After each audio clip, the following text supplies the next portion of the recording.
Now that we've discussed gold for XP, it is time to talk about milestone leveling here on Driving and Dragons. Hello, everyone. I hope you are all doing well, and I hope all your tables are full and your games are all starting on time. Today, we celebrate my failures as I change the spark plugs again and go on a fruitless hunt for a bad ground before reconnecting the mass flow air sensor on the 280ZX. It was yet another futile attempt to get fire and crank the channel project car that did not work out the way I was hoping it would. Speaking of futility, I will once again be going into the benefits and drawbacks of various experience and advancement systems for TTRPGs. Today, with the blind hope that everyone will look at the subject objectively and with various playstyles in mind rather than running to immediately spout off in the comments about how stupid I am or how whatever thing I said they don't like invalidates the entire monologue. By all means, absolutely hit that comment section with all your thoughts and reactions, even the ones that have absolutely nothing to do with the topic at hand. Engagement is the fuel that will drive my channel to 1,000+ subs and beyond so I can buy my first channel giveaway car. Now, all YouTube bloviating aside, the comment section on my videos is actually, tends to be a pretty enlightened and informative place, so long as I don't say Jenny D in a mirror 3 times or say Critical Role backwards and summon their fan base to the channel. So I do appreciate that. I tend to get pretty good commentary on what we're talking about, and I hope that continues. So today, the topic is the diametric opposition to gold for XP, and honestly, individual XP as a whole, milestone leveling. And first, we're going to need some definitions because milestone leveling tends to take 2 distinct forms in the TTRPG hobby: milestone leveling and milestone XP. And we may as well define what we mean by a milestone in this context while we're at it. A milestone is simply a fixed point in a campaign where experience is awarded. A dirty little secret about TTRPGs is that with virtually no exception, we all use milestone advancement. The only question is, how far apart and what those milestones happen to be. We don't stop in the middle of a fight for a character to level up because when he killed ogre number 3 of 5, he hit the magic number and got stronger. XP is awarded at the end of sessions, at the end of adventures, or at the end of other segments of gameplay, i.e. at other milestones. Milestones can be virtually anything that is used to determine when experience points or advancement is distributed to the PCs. Milestone leveling, for the most part, does away with experience points altogether. Kill as many goblins as you like, drain the Megacorp's entire war chest into your account, successfully talk the Duke into naming you the sole heir of his lands and title. None of that matters. There are no points awarded. In milestone leveling, the game master tells the players to advance their characters at the time of his choosing. This could be further divided into loose milestones and definitive milestones, with the former representing a more casual gaming experience where at the end of a session, a GM just says, okay, you guys, see you next session. Go ahead and move up to level 3. I think you've definitely earned a level this week. And the latter representing a more rigid on-off approach, where the party gets their levels when they have completed the assigned objective and not 1 second sooner. In other words, 5.9 miles, not 6 miles. You either covered the distance or you didn't. You don't get to 999 of 1,000 XP needed to level. You're simply level 2 or level 3. There's no in between. Milestone XP, on the other hand, is awarding an awarding of bulk experience points for the completion of an adventure or segment of a campaign. Points are earned or calculated and distributed amongst the PCs as determined by the game master.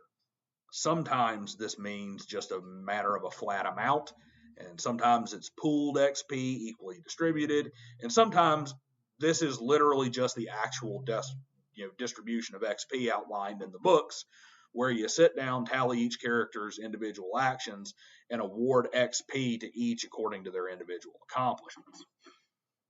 Let's clarify things right away.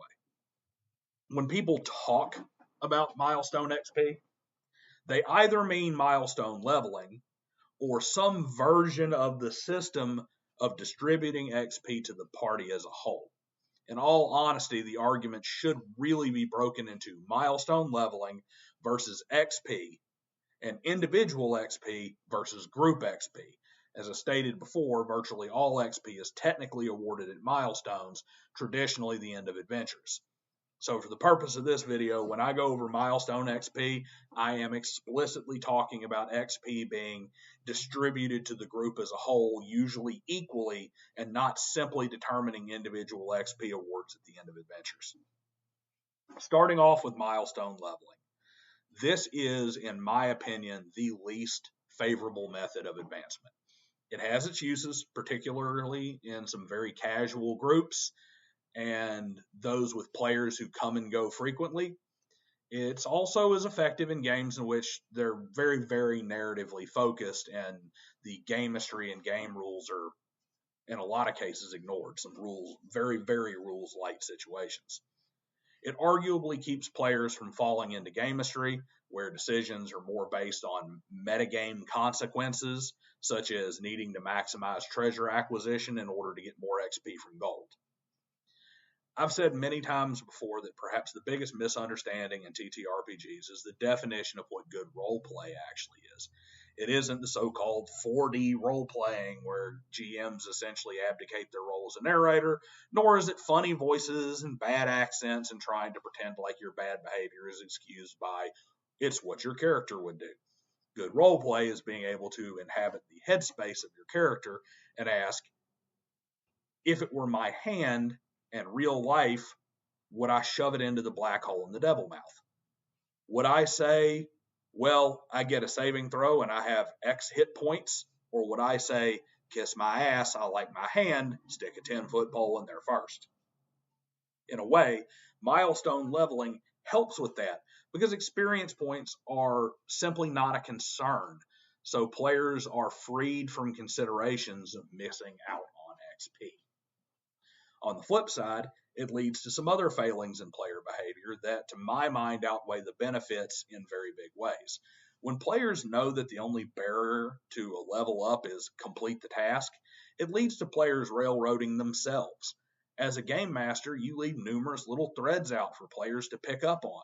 Secret doors to areas separate from the main dungeon quest, NPCs with tidbits of information, strange items, and out-of-the-way places on search checks, crises that the player could ride to the rescue on.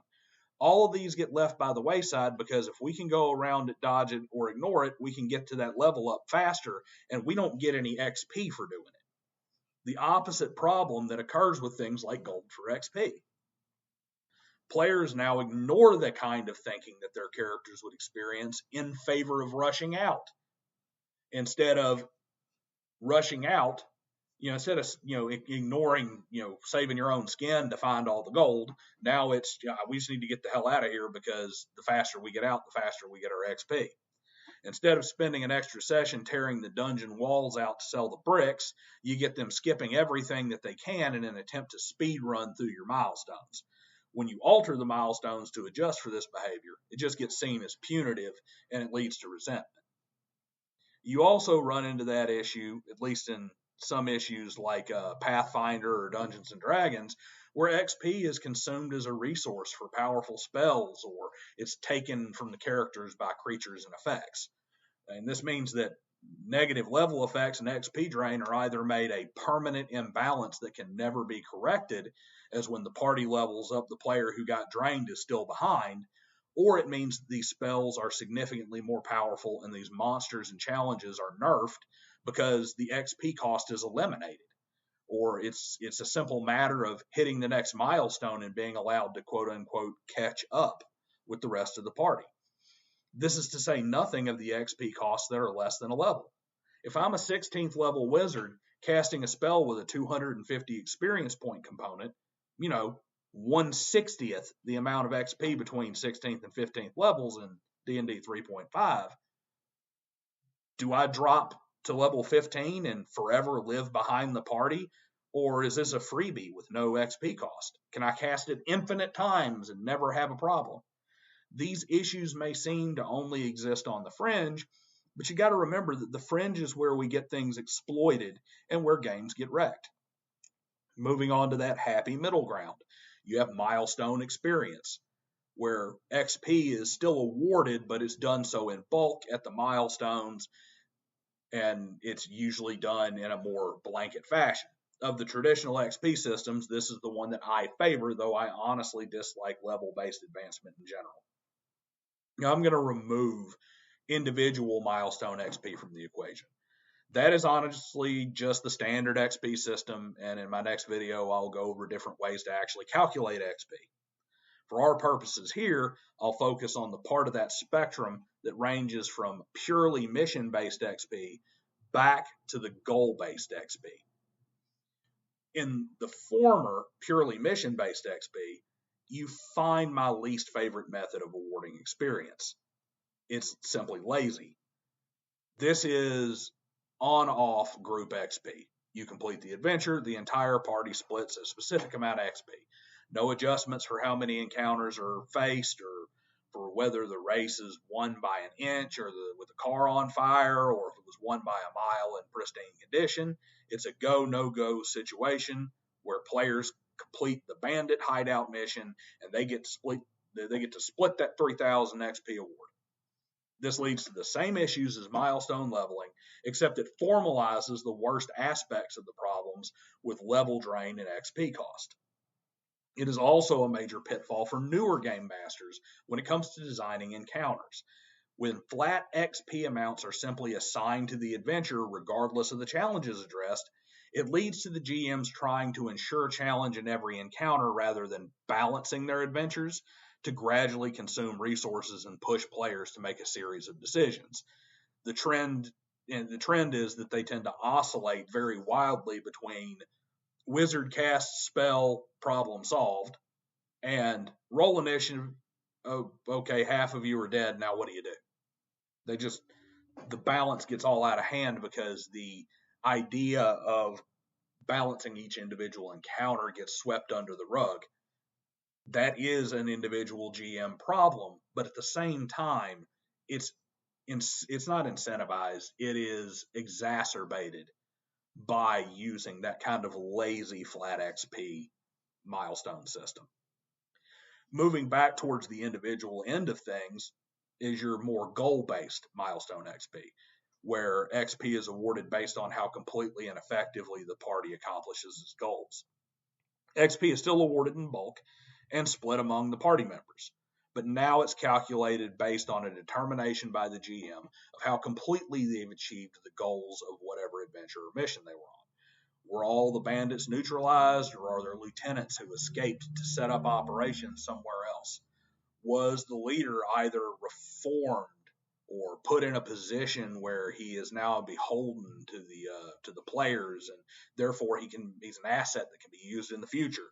Was the old church saved so it can be restored by the village, or was everything destroyed and lost forever? Now, when they go through the bandit layer, XP is increased when players get everything they can get out of the adventure, but they aren't rewarded for running around stomping all the bugs to get one XP apiece. You still have issues with characters who suffer level drain, XP loss, or who use XP to fuel spells and abilities, but it's a bit easier to address. In general, this is my personal preferred method with a few minor alterations. Namely, much like AP is awarded in Cyberpunk, XP can be adjusted based on factors such as how well a player fulfills their actual role in the game. Did the thief or the rogue save the day with several clutch solo scouting missions, or by setting a trap up to watch the party's back rather than simply disarming it? Did the cleric use his knowledge of religion to inform the party of a likelihood of secret passages, or did the wizard use a clever combination of spells to negotiate or circumvent challenges, or to obtain a more favorable solution than even the game master had thought of in advance? In these situations, a 10 or a 20% bonus XP may be called for that player. The same could be said for exceptional role-playing events or character play. If the player opens that secret door and uncovers a huge hoard, but instead of taking it for themselves, they use it to help the villagers recover from the losses suffered by the bandits, that's the kind of thing that should result in additional XP gains. Meanwhile, blowing through the bandit camp, doing the bare minimum to earn the reward from the sheriff, and keeping everything they gain from themselves, well, maybe that's a 20% reduction. As a Catholic, I feel the most important lesson from the Bible comes from Matthew chapter 6, which is traditionally read on Ash Wednesday, and concerns not doing things for personal glory, but doing them quietly without praise just because they're right. In this case, I'm referring to Matthew 6:5. When you pray, you must not be like the hypocrites, for they love to stand and pray in the synagogues and on the street corners that they may be seen by men. Truly, I say to you, they have their reward. Players who blow through everything, hoard treasure, and do the bare minimum have their reward. Easy treasure and a quick win. Players who do the best job they can and give up their resources, treasures, and even their characters' lives to be heroes also get their reward. XP. Lots and lots of XP. Just like gold for XP, milestone advancement isn't inherently bad, and when implemented as intended, it serves well enough. In more narrative-focused games, it actually works better than the more granular XP systems because it keeps characters aligned with the challenges the story has set out for them, that they should they choose to face them. But it's still just an abstraction and has all the potential pitfalls and inherent issues that come with one-size-fits-all approaches to play. So what do you think? Tell me in the comment section below and hit the subscribe button if you like what I have to say and want to hear more. See you guys next time.